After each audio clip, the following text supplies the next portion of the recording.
Olá, meus amigos cafeicultores, profissionais do agro, estudantes e apreciadores de um bom café.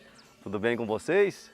Pessoal, antes de mais nada, eu queria pedir para vocês, quem não é inscrito, se inscreve, e quem não curtiu, curta e compartilhe os nossos vídeos. É a melhor forma que a gente tem de disseminar conhecimento. O objetivo do nosso canal sempre é trazer informações que sejam pertinentes à cafeicultura e que possam auxiliar você, produtor, você, estudante, você, consultor, a trazer novas informações e, logicamente, trazer rentabilidade para a nossa cafeicultura. E no dia de hoje nós vamos tratar de um assunto que tem afetado diretamente o bolso do produtor e o nosso manejo na lavoura cafeeira, que são as plantas daninhas. Cada vez mais a gente vê a dificuldade de controle dessas plantas, o custo cada vez se onerando mais, logicamente, em função da quantidade de herbicidas que estão saindo fora do mercado e os herbicidas que estão dentro. Nós precisamos entender melhor o seu modo de ação e para que assim a gente possa ter uma maior longevidade desses princípios ativos no nosso manejo. E para falar sobre isso, nós estamos com um especialista em plantas daninhas, que é o professor Edson Aparecido dos Santos, aqui da UF. Ele é doutor em produção vegetal, formado na Unesp, e veio para agregar para a gente aqui hoje, para que a gente possa discutir e, logicamente, trazer boas informações para esse manejo de plantas daninhas. Professor, bom dia, né? Muito obrigado, senhor, pela presença aqui no nosso canal. Tenho certeza que vai ser um dia enriquecedor para todos nós, tanto para mim, quanto para o Renan e quanto para os nossos ouvintes também. Obrigado, viu? Show de bola, Leonardo. Obrigado, eu que agradeço pelo convite. E inclusive gostaria de dar parabéns para vocês pelo canal. Eu acho que ele é inovador aqui na nossa região. Esse tipo de divulgação de informação na área agrícola é muito importante a gente acompanhar o que está acontecendo no momento. Então, se nós pensarmos aí há 10 anos atrás, a gente não tinha esse tipo de informação tão fácil, tão mastigada. Então, parabéns pelo canal, pela ideia, pelo trabalho e vamos que vamos aí. Tá certo. Renan, bom dia também. O Renan, que é especialista em tecnologia de aplicação e está aqui para agregar para a gente, né, professor? O controle de plantas daninhas envolve, logicamente, o manejo, herbicidas, muitas vezes, né, as nossas roçadas, o manejo de mato no meio da rua e a tecnologia de aplicação que tem somado muito também. A gente vê muita coisa não funcionando em função da má qualidade da aplicação. Nós vamos discutir sobre isso também. Mas para começar o nosso bate-papo, professor, eu queria entender, hoje está tão em voga, né? As altas do preço, no preço dos herbicidas têm impactado diretamente, logicamente, no custo de produção dos nossos cafeicultores. E eu queria entender com você o que realmente, qual que é a fundamentação do glifosato, se ele realmente causa ou não um mal para o nosso solo e o que você tem a falar de alternativas que a gente possa estar usando no lugar do glifosato, que está tão caro hoje e está em falta também, a gente custa achar, né? É curioso falar que o glifosato é caro, né? O glifosato é uma das moléculas é a molécula de produto fitossanitário mais importante do mundo, né? Nós temos centenas de marcas comerciais no Brasil e a gente tem essa quantidade grande de marcas justamente por isso, porque é um produto espetacular. O que seria da nossa agricultura sem um glifosato, né? E nós utilizamos o glifosato praticamente em todas as culturas. Falou em herbicida, falou em glifosato. Então, soa estranho a gente ouvir, eu estou com um problema com glifosato, porque está muito caro ou porque tem algumas plantas daninhas que estão com problema. O problema que aconteceu nos últimos anos aí não diz respeito só ao glifosato com relação ao preço. O custo de muitos insumos aumentou muito. A adubação aumentou muito, outros produtos fitossanitários. Isso, infelizmente, tem a ver com esse problema de pandemia que a gente teve agora, que encareceu o custo de produção de muitos produtos, inclusive do glifosato. Junta a isso um problema que agora vem para a nossa área, que é o seguinte: como o produto é muito bom, era muito barato e muito fácil de se utilizar, o que aconteceu? Nós utilizamos por muito tempo e criamos uma dependência muito grande dele. Então, se você pensar 20 anos atrás, nós não tínhamos nem tantas plantas daninhas resistentes ao produto. É verdade. E à medida que a gente vai recomendando um produto para o outro, o agrônomo recomenda esse produto, o vizinho passa a utilizá-lo também, o que acontece? Nós criamos uma dependência. A tecnologia é assim, a gente vai ficando dependente dela, vai se acostumando com ela. Quando ela falha, pega todo mundo na mão. Já reparou como que a gente fica bravo quando a internet falha? É porque a gente já está acostumado com aquilo. Se ela falhasse 10 anos atrás, ninguém ia se incomodar. Então, acho que esse é o problema, resumindo a sua questão. Os custos de produção dos insumos fora do Brasil, aparentemente uma fábrica dos Estados Unidos teve algum problema de produção também. Atrelado a isso, esse problema de pandemia que a gente teve e a alta demanda pelo produto. O produto é maravilhoso. Então, por último, se a gente colocar mesmo no custo de produção o glifosato, em muitos aspectos ele ainda não está muito caro não, em virtude do que ele entrega. Entendido. E dentro desse contexto, professor, o que o glifosato, em substituição a esse glifosato, o que a gente pode estar utilizando de outros herbicidas, o que a pesquisa tem trazido para a gente como alternativa, porque a gente no campo tem testado vários e vários produtos, mas ainda não se compara a eficiência real do glifosato. O que a pesquisa mostra para a gente hoje? Então, uma grande vantagem do glifosato é justamente a questão de controlar muitas plantas daninhas e a questão dele ser sistêmico também. Então ele acaba perdoando alguns erros de tecnologia de aplicação que a gente tem. Então se a gente não faz uma cobertura boa do alvo, ele controla bem a planta daninha, basta ele chegar lá. Então essa é uma grande vantagem dele. Agora, com relação ao substituto, aí vai o famoso depende que a gente fala na agricultura, né? Depende da situação. Por exemplo, vamos falar só de café mesmo. A gente tem ótimos substitutos do glifosato, que inclusive controlam plantas daninhas como ele controla e controla plantas daninhas que hoje ele não está controlando. Por exemplo, buva e capim amargoso. Entendi. Então, vamos dar um exemplo de um produto aqui. Um produto, eu vou evitar falar nome de produto comercial, tá? Mas o metosulfuron metil. A gente tem alguns 2 produtos comerciais, por exemplo, para café, que a gente pode utilizar. A gente pode utilizar também produtos pré-emergentes, como o S-metolaclor, que é um produto que a gente já usa em milho, usa em soja, que a gente pode utilizar também como pré-emergente no café. Deixa eu pensar outros exemplos aqui. Misturas de produtos hoje têm ajudado muito quando nós misturamos, por exemplo, a aloxifop, que é um herbicida que controla só capim, com o próprio glifosato, eu melhoro muito o controle de plantas daninhas ali do lado da planta de café. Então tem muitas alternativas aí, vai depender muito da situação e das plantas daninhas que estão na área. Essa identificação é crucial, né? Hoje a gente fala muito que quanto mais conhecimento você tem, mais fácil o manejo, e assim é de plantas daninhas. Na cafeicultura a gente está acostumado com plantas, né, do dia a dia nosso, mas as principais hoje que estão incomodando para nós aqui, logicamente, é buva, né, falando de folha larga. Buva, trapoeraba cresceu demais da conta, a infestação de trapoeraba nas áreas. Capim amargoso, pé de galinha e grama seda, né, que é um indicativo de solos compactados, é o que nós temos na nossa região aqui. Então, para controle desse tipo de praga, realmente a gente tem outras alternativas, como o professor disse, e que pode agregar muito no nosso manejo. E lembrando, né, professor, a gente sempre frisando que a gente está pregando um manejo de herbicidas para a linha do café, debaixo do pé do café, onde realmente não pode ter a mata competição. No meio da rua, a gente sempre preza por plantas de cobertura que a gente consegue fazer um manejo fantástico, né? Com braquiária, mix de forrageiras, que tem dado um resultado muito interessante e, logicamente, auxilia no manejo e controle biológico também de várias pragas. A gente tem tido essas boas experiências aí. Agora, realmente, na linha do cafeeiro, é mais difícil a gente pensar em manejo sem utilização de herbicida. Tem a possibilidade, mas é um pouco mais difícil. Não, fazer um parênteses importante aí com relação a esse cultivo na linha do cafeeiro. Aqui, o pessoal, a gente tem os espaçamentos aí 3,6, 3,7, 3,8, né? Entre linhas, então é um espaço considerável se você for pensar. Exato. O café é uma planta de clima, não é de clima muito quente, então a temperatura dela ali, que a raiz tolera ali, que ela gostaria que tivesse, é em torno de 25 graus. Então se você deixa uma faixa exposta de solo muito grande, aqui no verão a gente tem uma temperatura muito alta, então isso vai prejudicar o crescimento do café. Por outro lado, se você deixa qualquer vegetação crescer ali também, depois você não consegue controlar. As plantas daninhas têm uma diversidade muito grande.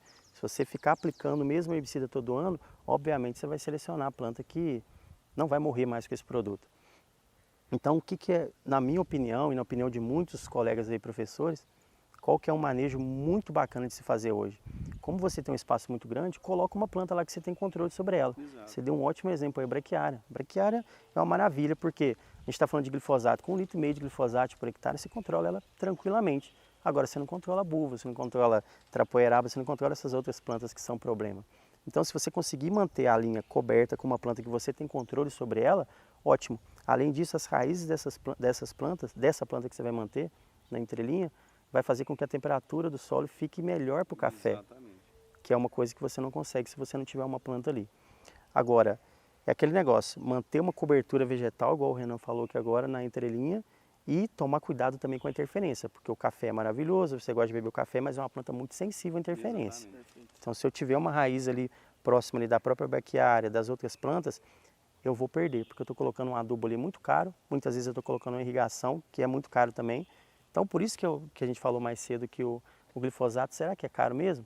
Tem tanta coisa caro, né? Então, se não me engano, hoje, você me corrija se eu estiver errado, o custo de controle de planta daninha em cafeeiro aqui na região está entre 5% e 10%, não sei se... Não chega a isso tudo, não. Não chega a isso tudo, não, né? Acredito que aqui em torno de 1% a 2%.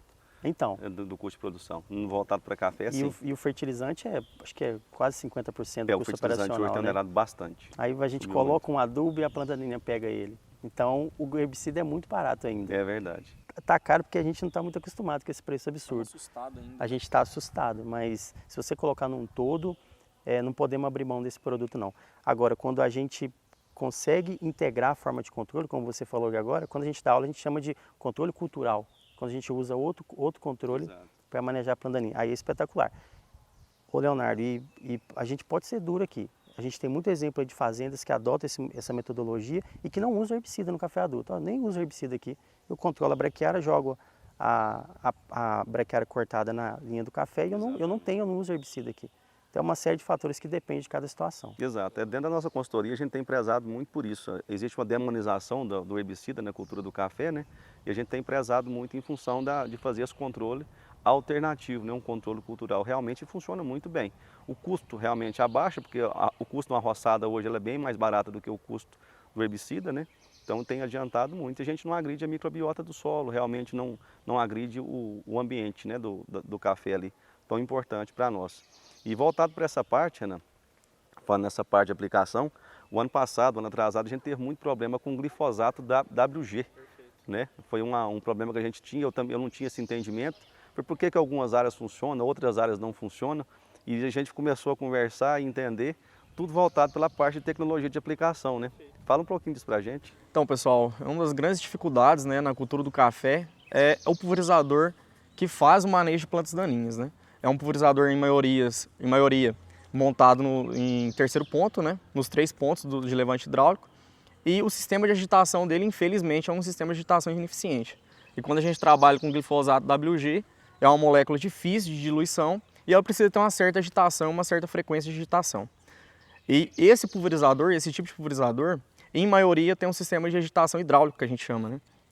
E é a característica do sistema ser ineficiente, ele tem uma certa ineficiência, quando comparado com um agitador mecânico, né?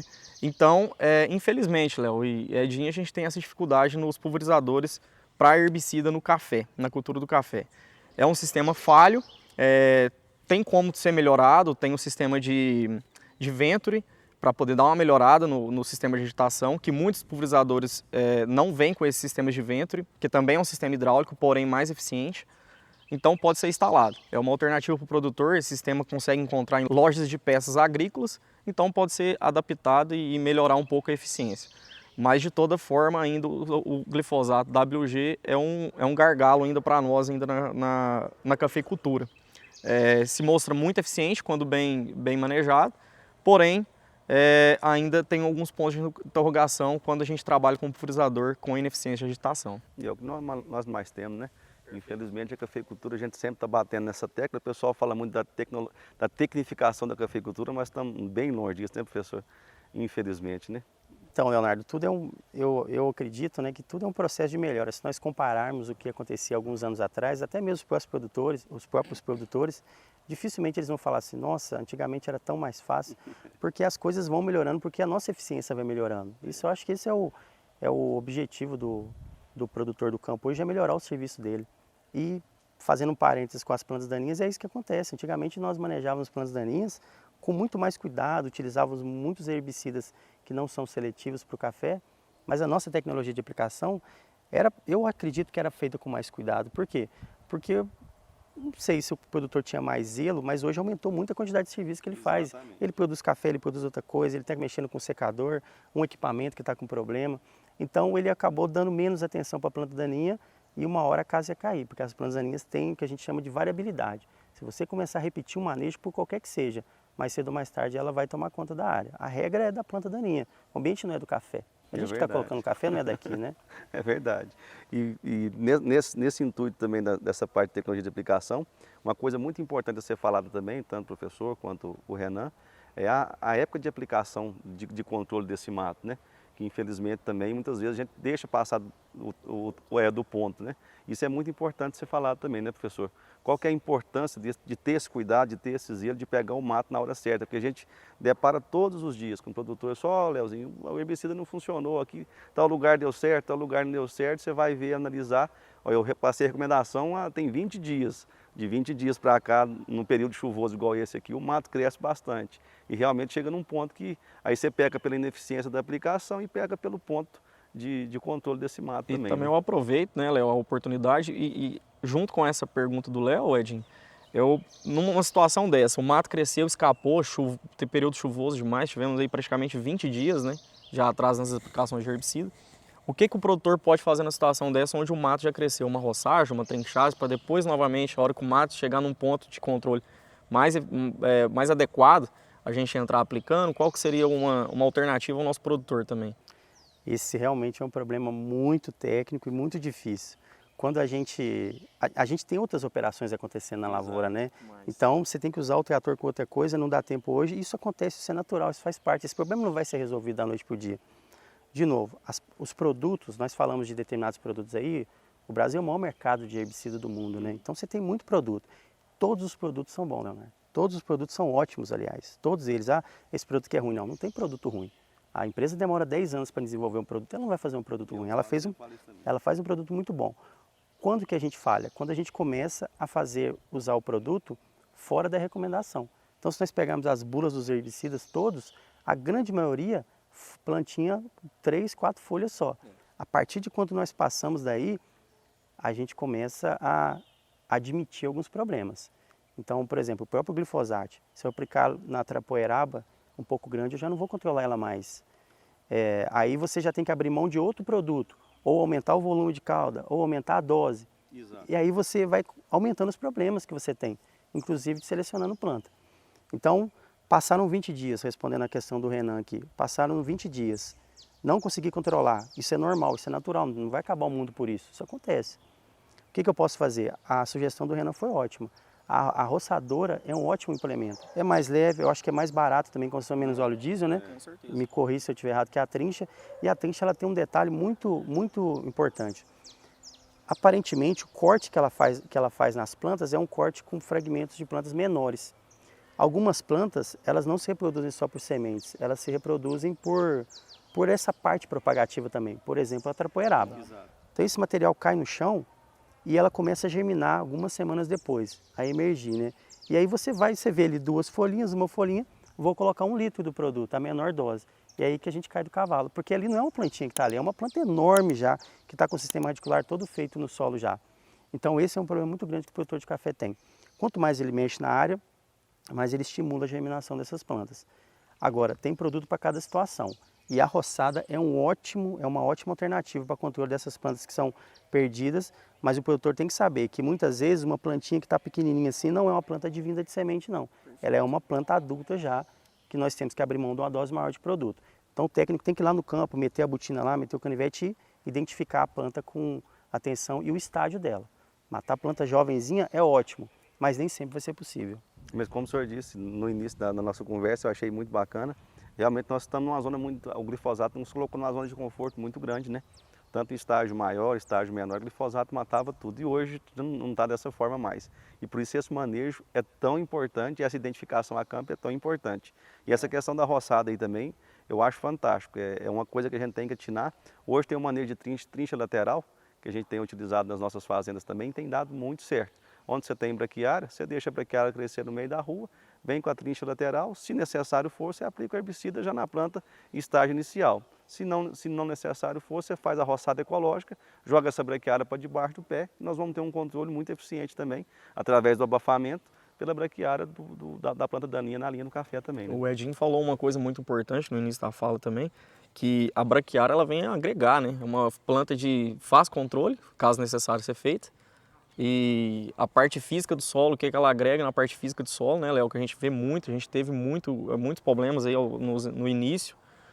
Questão, a gente sempre frisando, o Léo frisou muito em relação à parte estrutural do solo, e a braquiária vem agregar não só na parte de manejo de plantas daninhas, mas também nisso, né, Léo? Muito, tem agregado bastante. E é fácil controlar a braquiária, né? Controlar. Olha que legal essa ferramenta. É fácil controlar a braquiária e eu não conheço planta que consegue competir com a braquiária, não. Ela é uma competidora absurda, ela faz um tapete ali no chão e a gente controla ela facilmente com a roçadora, né? Agora tem que tomar muito cuidado também, Leonardo e Renan, é o manejo dela. E ficar de olho se houve uma falha, se teve algum problema ali, porque se alguma planta de propagação vegetativa tomar conta de algum ambiente e você às vezes passa com a roçadora e lança essas partes propagativas para debaixo da saia do café, grama seda, trapoeraba, a poaia branca, que aqui na região tem muito também, aí a gente criou um problema. É o que nós estamos vendo, eu ia falar justamente isso agora. Trapoeraba esse ano está sendo um problema, no geral, para quem não trabalha com esse manejo de braquiária no meio da rua, sabe? E realmente é difícil demais o controle, porque a propagação dela é muito rápida e o pessoal, a primeira coisa que o pessoal faz? Trincha ou roçadeira. Aí você vai propagando, você chega e parece que é criatório de trapoeraba, em função desse manejo. E as condições ambientais esse ano estão totalmente favoráveis a ela, né? E se fica uma dica para o pessoal também em relação à braquiária, serve de dica, a gente tem, né, trabalhado bastante com isso. Eu acho que o pessoal tem pecado muito ainda na implantação dessa braquiária na lavoura. O pessoal tem pecado por dose.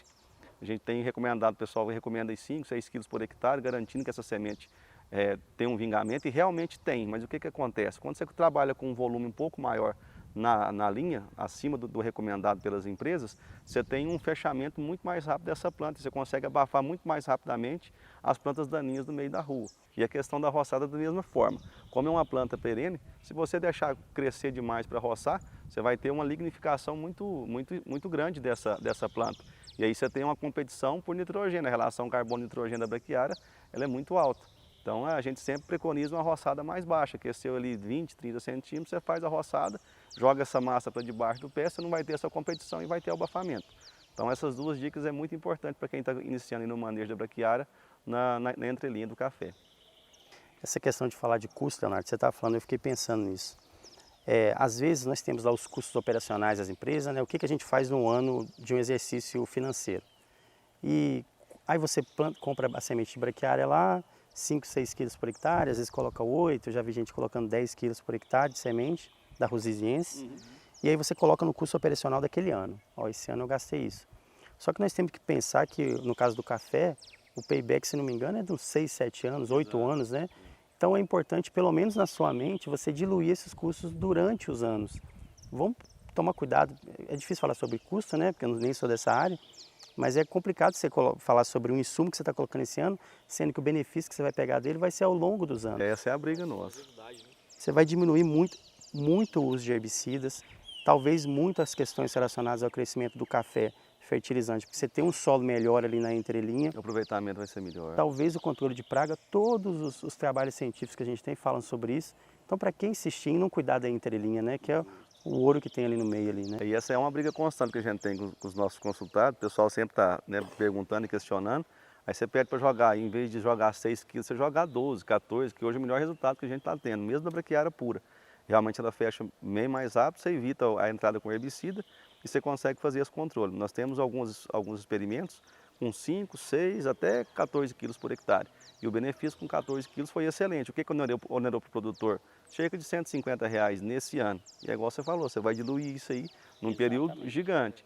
E outro problema, quando você faz uma quantidade muito pequena também, como ela não forma de acordo, as plantas daninhas tomam conta da braquiária também, aí ela não vai funcionar da maneira que precisava, e o ano que vem você vai ter que fazer um novo investimento. Então, o que seria R$220 esse ano, passou para 440 o ano que vem.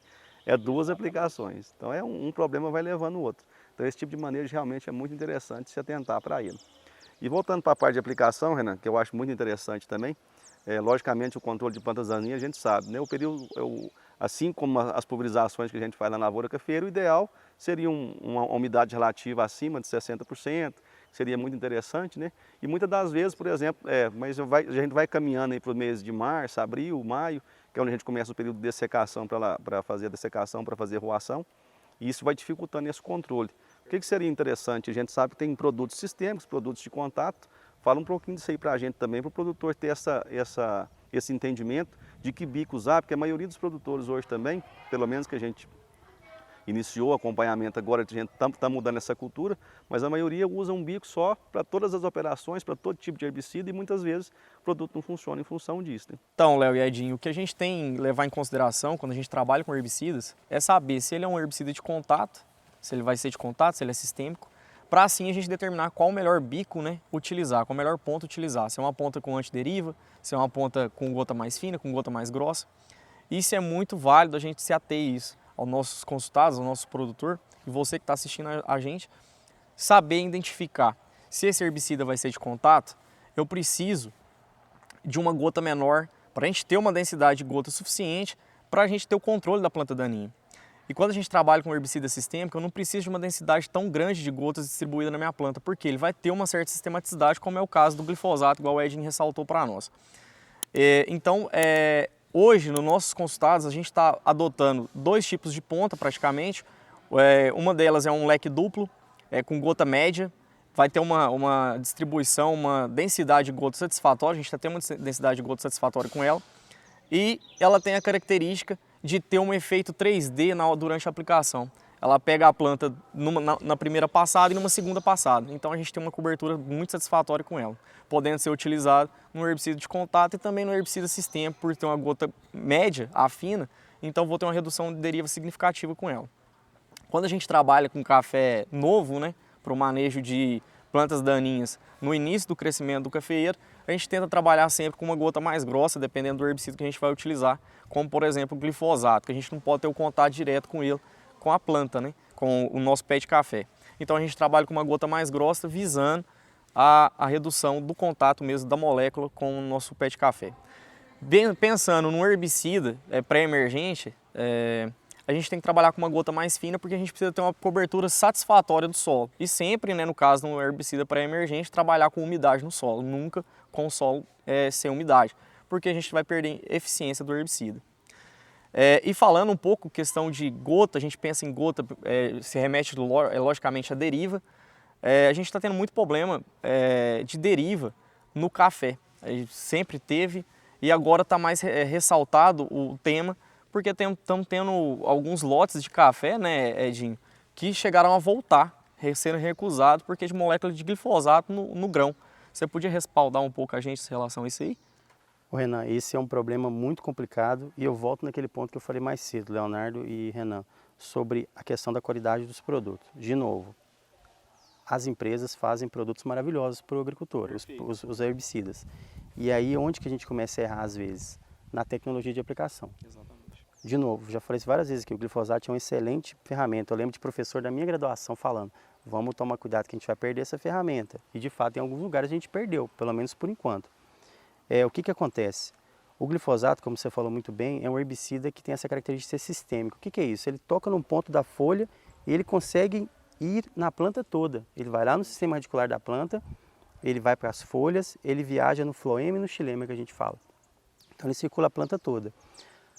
A época que, se nós pensarmos aqui, a época que nós mais temos problemas de plantas daninhas no café aqui na nossa região é ali na primavera, né? Quando começam as chuvas, os dias começam a ficar maiores, a temperatura média vai aumentando.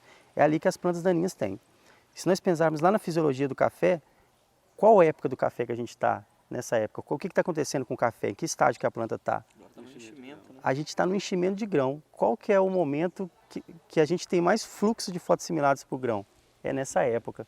E é justamente a época que o cara aplica o herbicida glifosato, pega na saia do café ali, a planta manda ele para o grão. Vai mandar para o grão, não tem jeito, porque o herbicida não vai entrar no grão, é muito difícil ele entrar no grão, ele não consegue atravessar aquela capa da casca e muito menos entrar no interior da planta de café onde o grão está, ele está do lado da axila da folha ali, né?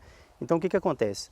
Em alguns momentos se perde o controle, como está acontecendo agora das plantas daninhas, o agricultor entra com uma dose alta, com volume de caldo muitas vezes errado, com velocidade do vento errada, com pressão inadequada, com ponta inadequada e vai muito produto para a saia do café. Inclusive é muito comum nós andarmos em algumas regiões e ver sintomas de deriva de glifosato. Lá no ponteiro do café. Agora, seria muita ingenuidade nossa não achar que o produto está indo para o grão também, se ele está indo lá para o ponteiro. Então esse que é o grande problema. O produto vai para a planta, entra no grão de café, é acumulado lá de alguma forma no vacúolo celular, por exemplo, porque é um produto tóxico, e depois do processamento ele não sai e ele é detectado depois e com limite de resíduo que, se não me engano, para a Europa é 0,10 ppm, acaba ficando um pouquinho maior. E se fala muito em diminuir esse limite de resíduo, porque ninguém vai admitir consumir herbicida, apesar de nós não sabermos hoje qual seria o problema disso, porque é uma quantidade muito baixa. É verdade. Mas nós não sabemos disso ainda, se gera algum problema. Então, por precaução, a toxicologia trabalha com isso, precaução. Eu vou me evitar de me contaminar com isso aqui. Então é possível que esse limite abaixe ainda mais. E aí a gente vai ter mais cargas negadas de café, porque se eu estou encontrando 0,10, é possível que eu esteja encontrando muito mais amostras com uma quantidade menor, né? É verdade. Então, aonde que a gente vai? A gente vai lá no problema que é aplicar o herbicida fora de época, planta daninha grande, volume de calda errada, condições ambientais erradas, ponta de pulverização errada também. É verdade. Professor, logicamente, para a gente ter um bom controle de plantas daninhas, o primeiro passo é saber identificar essas plantas, né? E existe uma dificuldade muito grande disso a campo. E isso dificulta mais ainda a assertividade das aplicações, né? O que o senhor pode falar em relação a isso? Então, Leonardo e Renan, esse é um problema, mas é bom frisar aqui, né? Assim como é um pouco complicado para a gente ficar identificando planta daninha, também é difícil identificar inseto, praga, né? As doenças que acometem em determinado momento. Então são os problemas que o cafeicultor, de uma forma geral, e qualquer produtor agrícola tem, né?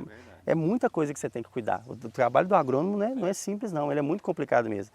Às vezes eu brinco com os meninos na sala de aula, por que a gente está sofrendo aqui 5 anos estudando? É para você chegar depois daí resolver o problema com 5 minutos e cobrar um salário mínimo por uma visita. É isso que a gente fala com os meninos. Por isso que é difícil estudar. A biologia muda toda hora, você tem um inseto novo. Vou fazer um parênteses aqui, a cigarrinha do milho aí, ó. Quando eu estudei graduação, não estava nem no livro essa praga. E hoje é uma praga muito importante hoje. É isso que vai acontecer, à medida que nós vamos interferindo no ambiente, vai acontecendo isso. Aí quando você vai para a planta daninha, nós temos hoje no Brasil cerca de 300 espécies de plantas daninhas que são problema de uma forma geral. Então se você adaptar um manejo, você vai controlar uma parte de plantas daninhas, mas outras vão tomar conta desse lugar. Então, identificar o estágio, o estágio e a espécie, a família, é muito difícil mesmo, porque são muitas espécies. E elas estão ali o tempo todo, porque você está cultivando uma planta, é lógico que outras plantas vão crescer no lugar. Você não está cultivando insetos, você não está cultivando praga, doença, você está cultivando planta. Então, o ambiente ali é perfeito para a planta daninha. Como que nós vamos aprender essas plantas? Vamos no vizinho, vamos nos dias de campo, vamos pegar os manuais de identificação, vamos consultar o pessoal da consultoria que anda muito, então eles sabem quais plantas existem nos lugares. É assim que a gente vai, ao longo do tempo, sabendo o que está acontecendo na região. Se nós não conversarmos com os nossos vizinhos, não formos nos eventos que as empresas fazem, que as universidades fazem, não acompanharmos os boletins, os consultores, os agrônomos que andam, a gente começa a ficar um pouco isolado, um pouco radical que a gente fala. E aí a planta daninha toma conta. Agora, guardar as plantas daninhas realmente é um trabalho difícil. A gente tem aqui na disciplina, aqui no curso de agronomia, um trabalho para os meninos que é para identificar plantas. Eles têm que identificar 30 plantas e entregar para o professor. É um sofrimento total.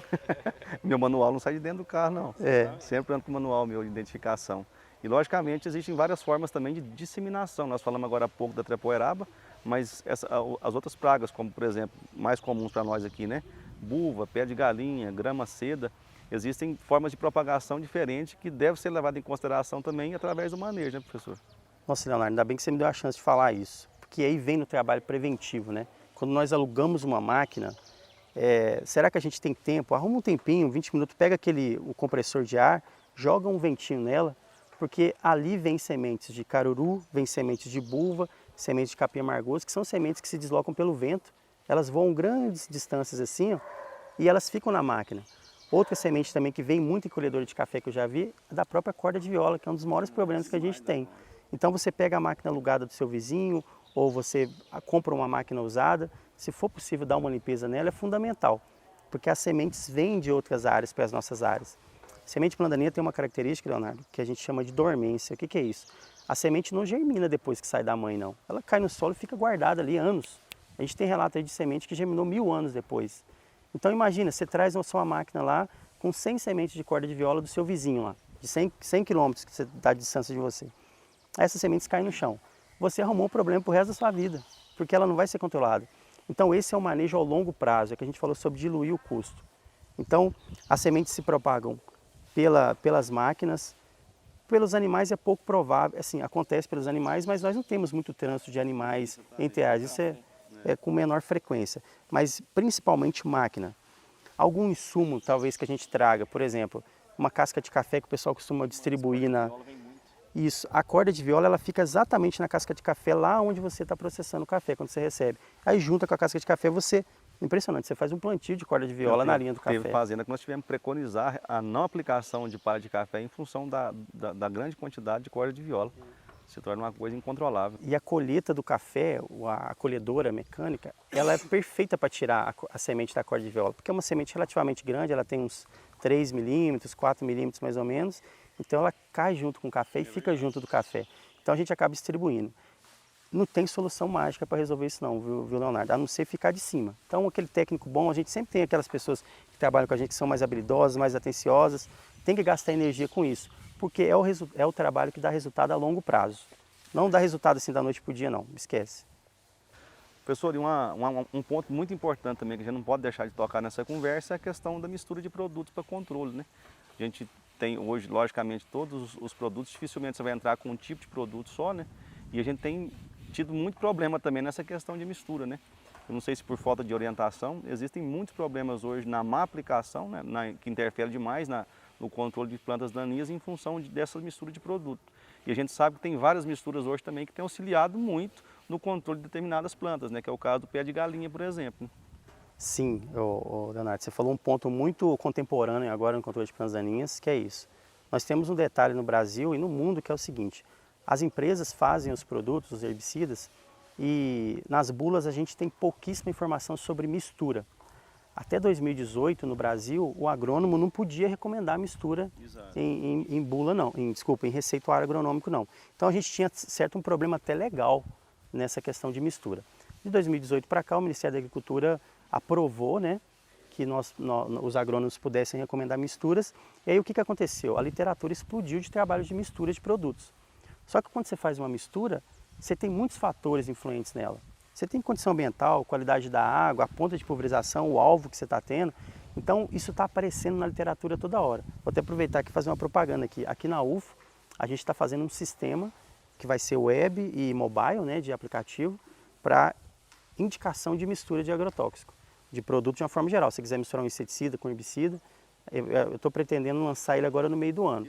Você vai colocar o produto lá, produto A, produto B, e vai ver se tem alguma cultura que ele já foi usado com sucesso em função do que tem de literatura. Eu estou esperando lançar ele aí até o meio do ano aí, tomara que eu consiga. Mas voltando a esse assunto, de novo, depende muito da situação. Por exemplo, o que o pessoal aqui tem testado e tem dado certo?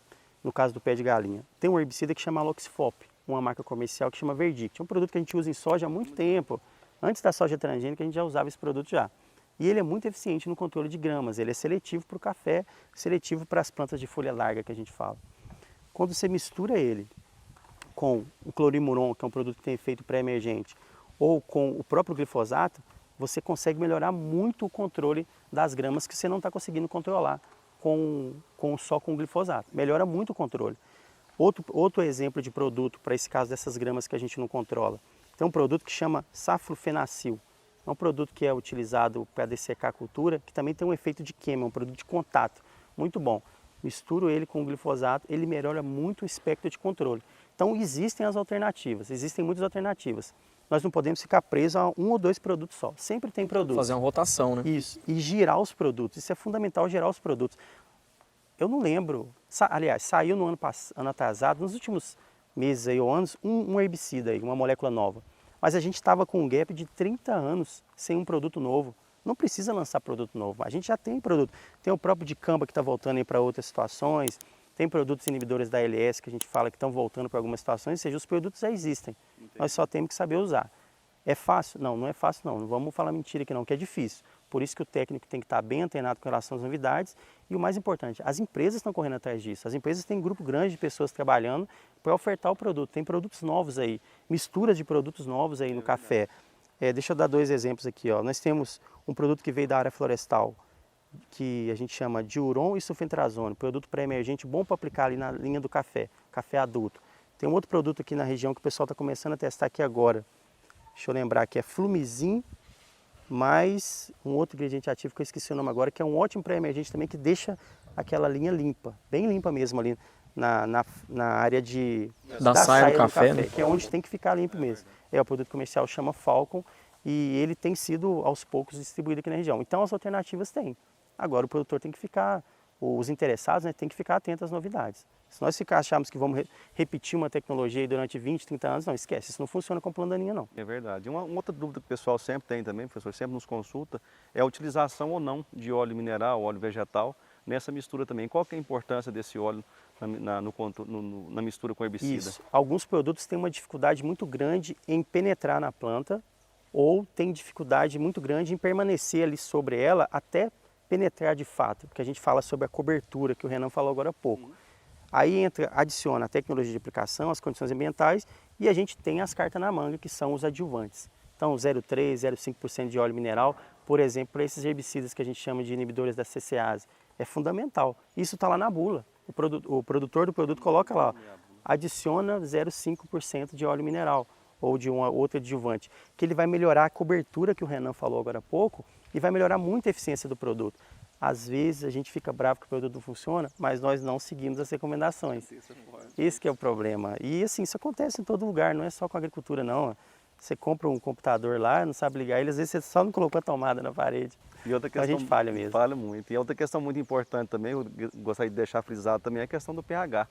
Existe uma briga, né, muito grande, logicamente envolve a parte comercial também, mas pH, realmente o pH para herbicida ele tem que ser um pH ácido, a gente tem consciência disso. E até que ponto isso vai afetar na eficiência desses produtos? Então, aí a gente entra num outro problema que é sobre a vida, entre aspas, do produto dentro da planta.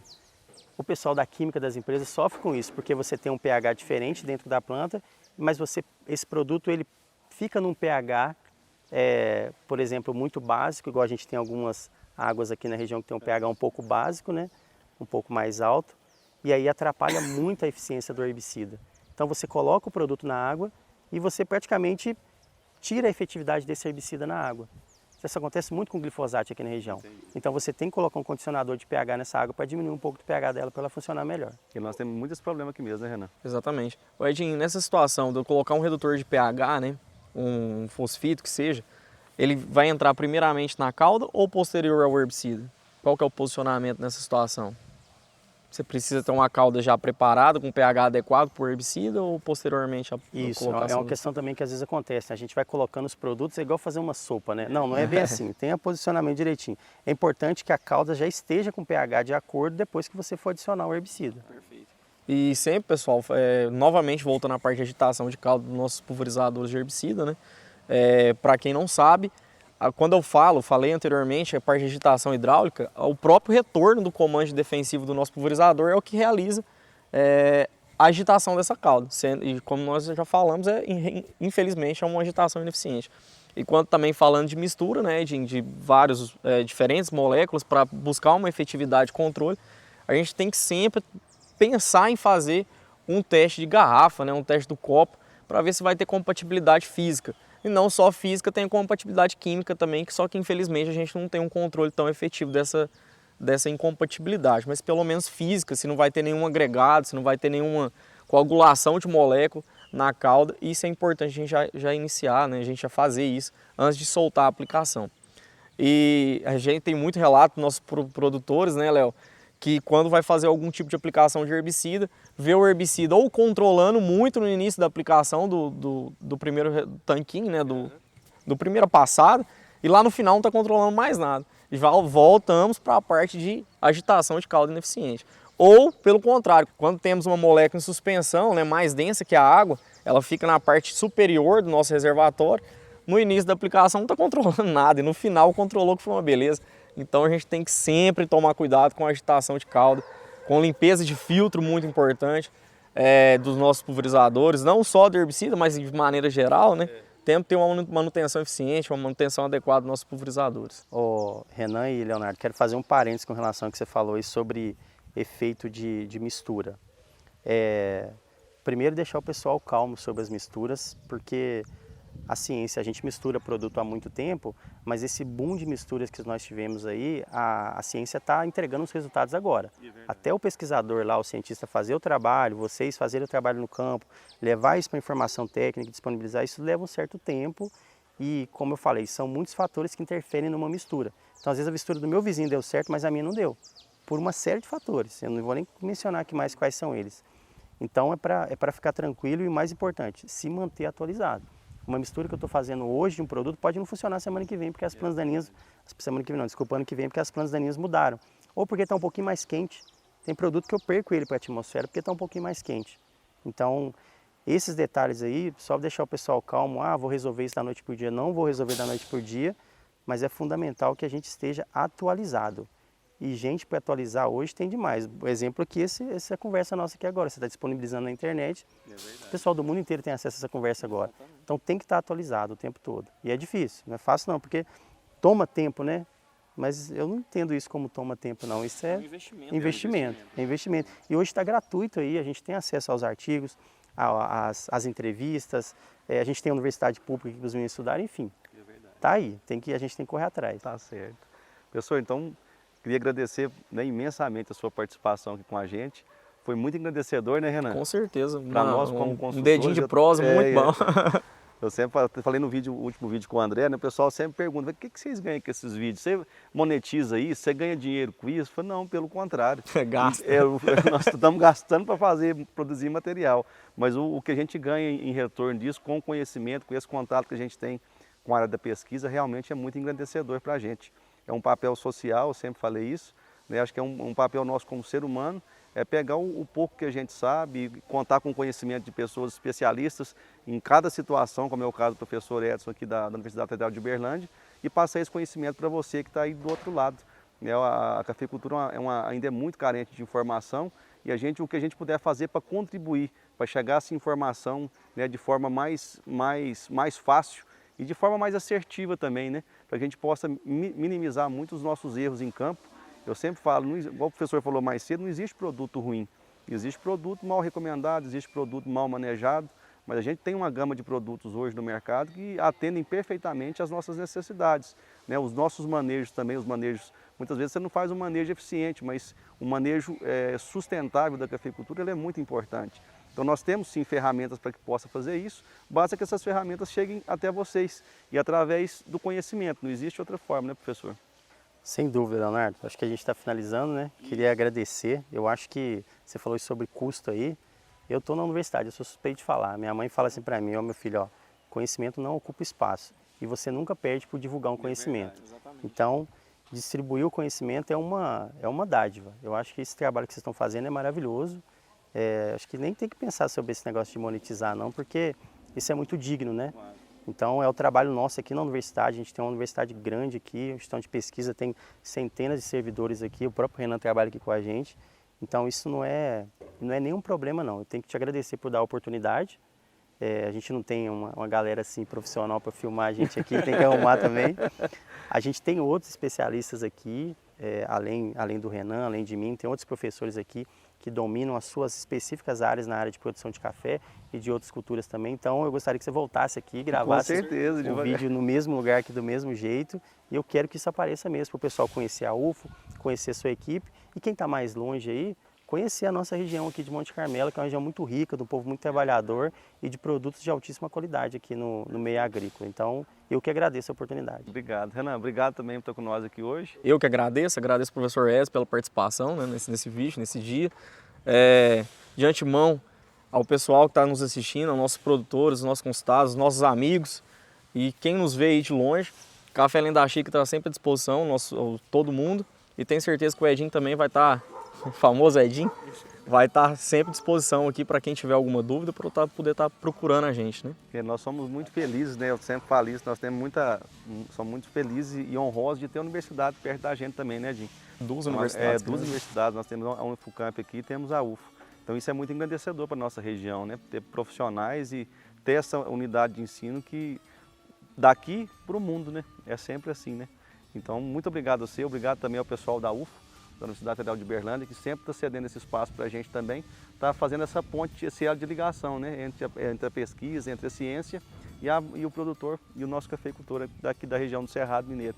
Então daqui para o mundo. E para você que não é inscrito, se inscreva, curta os nossos vídeos, compartilhe e mais uma vez trazendo informações valiosas e preciosas que vão servir para o nosso manejo, para o manejo da nossa cafeicultura e com certeza tornar a nossa cafeicultura cada vez mais sustentável e rentável. Esse é o nosso objetivo.